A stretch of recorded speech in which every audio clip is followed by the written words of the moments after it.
ស្ដីបងប្អូនទាំងអស់គ្នាថ្ងៃនេះយើងមករៀនធ្វើមីហឹលធ្វើតាមរូបមន្តរបស់ខ្ញុំនេះគឺជារសជាតិបែបនៅក្នុងហាងហ្មងបងប្អូនទាំងអស់គ្នាមុនគេគឺយើងហាន់បន្លែមកទាំងអស់គ្នាយើងចូលចិត្តបន្លែគឺយើងដាក់តាម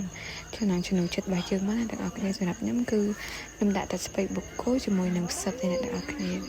ហើយយើងហាន់តាមទំហំតូចធំដែលយើងចង់បានណាទាំងអស់គ្នា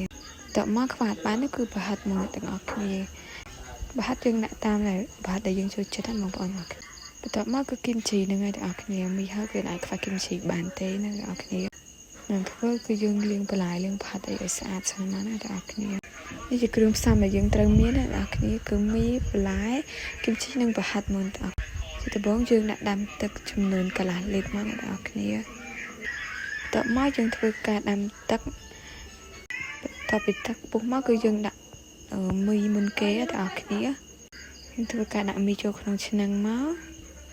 បន្ទាប់មកគឺយើងរៀបបន្លែដែលយើងបានហាន់មិញហ្នឹងវាដូចជាស្ពៃផ្សិតហើយប្រហិតមក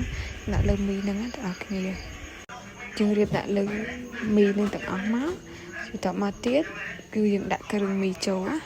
តែពេលដាក់គ្រឿងមកគឺយើងដាក់ម្ទេសទាំងអស់គ្នាបន្ទាប់មកគឺយើងដាក់គីមជីរបស់យើងមកទាំងអស់គ្នាមីហឹលអត់គីមជីគឺអត់ឆ្ងាញ់ទេអ្នកទាំងអស់គ្នាបន្ទាប់មកយើងទុករយៈពេល5នាទី